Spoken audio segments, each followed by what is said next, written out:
What's up, guys? We're here to introduce phase one, show you what's going to go on in this phase, talk about the nutrition and exercise, and teach you what to expect.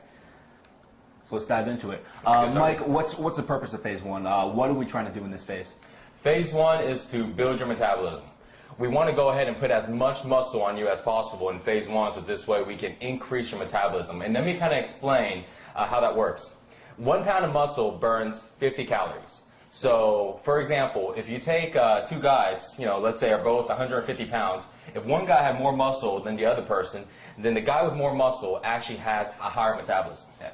So, we're going to increase the amount of muscle we have in phase one, so this way we can increase the metabolism. Yeah, and I think this is really kind of laying the foundation for the later phases, because this is really what makes a lot of what we're going to do later to get the six-pack possible. Because I know, like I know some guys around your size, and they eat way less, but they still gain weight. Yeah, you know what I mean? And this is what's responsible for that phenomenon. So phase one, really important phase.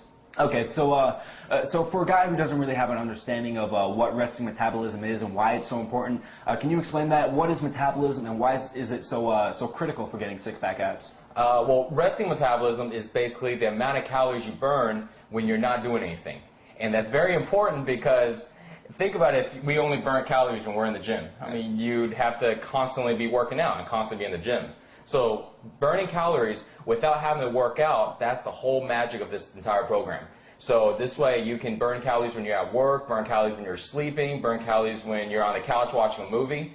That's resting metabolism. And so our goal is to increase it as high as possible. So this way you're able to not have to diet all the time and actually eat the foods, enjoy it, and stay lean and ripped. Definitely. And can you talk about a few ways, like obviously building muscle is going to increase metabolism, but what are some exercises that people do which are not so effective because they don't increase metabolism? Believe it or not, cardio. Cardio is one of them. Which is why, all the people on those ellipticals struggle. Yeah. Cardio it's good, for staying active. But when it comes to increasing your metabolism, cardio doesn't change your metabolism at all. You're only burning calories when you're doing it, and the moment you get off, you stop burning. Think about it.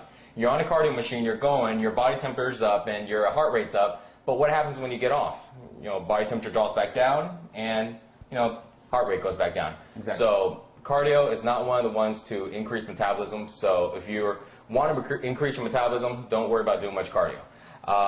The next one is actually doing isolation movements.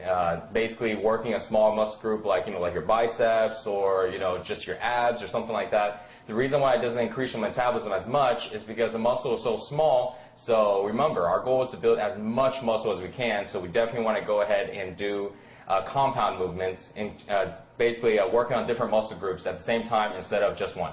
Definitely. Okay, so obviously, in order to increase our metabolism, we want to build as much muscle as possible.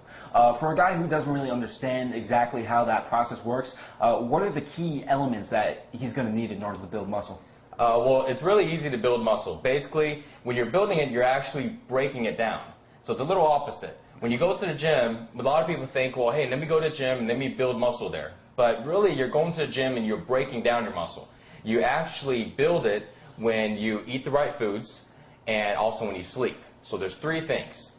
You got working out, which break down your muscles, the eating, the nutrients, which actually feeds your muscles the nutrients it needs to rebuild and regrow, and the sleep is the actual part of rebuilding. Yeah. A lot of guys, what they do is they actually don't do the last part because they don't understand what sleep is. Sleep is actually recovery for your muscles. If you keep breaking it down and you don't get enough sleep, all you're doing is actually losing muscle because you keep breaking it, and there's no healing process. Yeah, I think that's a really key point for guys to understand that really the workout is only the stimulus, and unless you have the right nutrition and the right sleep, then the workout really isn't going to do you very much good. All right, so let's talk about the workout.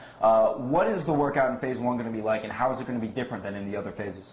Phase one, the workouts are going to be basic compound movements, which basically, like we talked about a little earlier, uses more than one muscle group. So this way we increase as much muscle. At the same time, phase one is going to be working on more of your entire body. Now the reason why I set it up and designed it like that is because you want to get your body used to being broken down constantly. Because if you go ahead and concentrate all of your time on just one or two muscle groups, like in phase 2, 3, or 4, then what's going to happen is it's going to be slower when it comes to increasing metabolism. And also your body is going to go through a lot of aches and pain. So we're going to go ahead and do total body workouts of phase 1, and also because of that, we want to go ahead and do lesser sets. So we're going to do fewer sets also in phase 1 to kind of get your body ready for the other phases. And I know for a guy who's like never done this type of workout before, you know, doing total body workouts every single time is going to be pretty tough. It's tough. Yeah, it's tough. But I mean, like, there's no faster way to put on size than this. Like, if you do this, you know, I've done this myself, and you know, I gain size very, very quickly. So this will put on a lot of size. Definitely. And actually, one other point which I wanted to talk about, one thing you emphasized to me was that in the later phases, you know, we're going to be focusing on quality muscle, on putting on muscle in the right places. Right. But in this phase, we're focusing more on just quantity, just putting on the most we possibly can. The most amount. Yeah. Right. And can you talk about, like, why is that? Why are we just focusing on the most amount? Well, because right now, remember, phase 1 is increasing your metabolism. So we want to make sure that just as long as we can get your metabolism as high as possible, it doesn't really matter exactly where the muscles go. Now, our workouts, because they're total body, so you're not going to be, you know, gaining all of your size in your arms and not in your chest or all in your back or your legs. It'll be spread out. But we don't really concentrate so much on, like, shaping. Yeah. You know, we're just going ahead and just put as much muscle as possible. We will get to shaping and isolation and kind of developing the muscle at later phases. Yeah, I think that's key because, you know, a lot of people, they try to, like, shape, like, they do tons of curls, but there's nothing there to shape. It's like, like you were saying, it's like a sculptor trying to sculpt when he has no clay. Right, exactly. We're kind of pretty much, like you said, we're putting on the clay first, and then afterwards we'll go ahead and sculpt it out. We'll define the abs the way we want, define the arms and chest and things like that. Okay, so let's talk about the nutrition in phase 1. What's that going to be like, and how is it going to be different than in the other phases? The nutrition phase 1 is the beginning of the zero willpower eating system. So what I want to do is, instead of trying to have you implement the entire system all in one day, all in a few days, we want to take it step by step. Now, if you have willpower and you know you have really, really good eating habits, then you can probably go ahead and take it all on at once. But even myself, I couldn't do it. So to make sure we started off slow, I want you to go ahead and replace one of your meals right now with a zero willpower eating system meal, which is basically prepping the meals, following the rules, putting it into a Tupperware. So we're going to do that in the beginning, and later on we'll grow from there, and we'll increase it to 2, 3, 4, and eventually 5 to where you're following the entire system the way it was written out. There's 5 rules when it comes to nutrition and when it comes to eating. And I created the 5 rules because it's easy to follow. You know, sometimes you're out eating or you're grocery shopping and you can't really remember what's good and what's not. Rule number 1 is every meal needs to have protein and carbs. Reason why? Protein builds the muscle, carbohydrates for energy. Okay, don't worry about the low carb Atkins diet and all that stuff. It's not going to work for the long run. Rule number 2 is every meal needs to be low in fat, calories, and sugar. And the reason why is because you'll see that when you try to stay low in fat, calories, and sugar, that pretty much eliminates, you know, all the bad foods. So this way, if you're not sure, you just look at a food and you go, well, is this food low in calories? Is it low in sugar? Is it low in fat? If it breaks one of the rules, it's not good. If it breaks 2 of the rules, it's bad. If it breaks 3, I mean, it's just going to blow you up. And one of the foods that actually break all 3 would be donuts. High in fat, high in sugar, and definitely high in calories. Something that's good, for example, would be, let's say, chicken breasts. Or maybe, let's say, a tortilla. Actually, tortilla is not that good to think about it, because I think, is it low in calories? Well, it's actually a little high in calories and fat, no sugar. So you see, I use a system all the time to basically introduce new foods into my eating habits, and I just kind of run it by. Is this food low in sugar, low in calories, low in fat? Really easy to follow, and once you get used to it, it's just second nature for you. Rule number 3 is you want to make sure your portion size are 1.5 times the size of your fist. So if you go look down at your hands and you put your hands together like this, you want to make sure it's 1.5 times because that is about the average portion size, and that's the amount of food that usually people can go ahead, their bodies can break down in about 2 to 3 hours.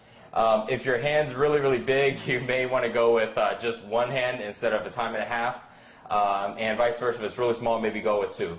But kind of test around with that. What I found across the board is about 1.5 is a pretty good formula. It's a pretty good way of measuring.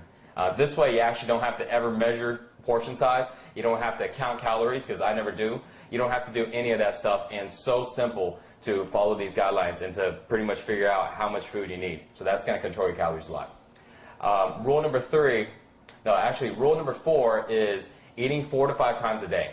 Now, rule number 4 is actually really easy to follow if you follow the other rules, because you'll find that you get hungry really within about 2 or 3 hours.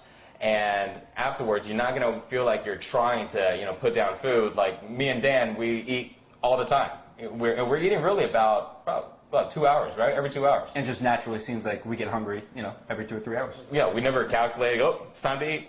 We're just hungry. If we're hungry, we eat. And it just so happened, when we really look at it, it's really about, about every 2 hours or so, sometimes up to 3 if we have like a bigger meal.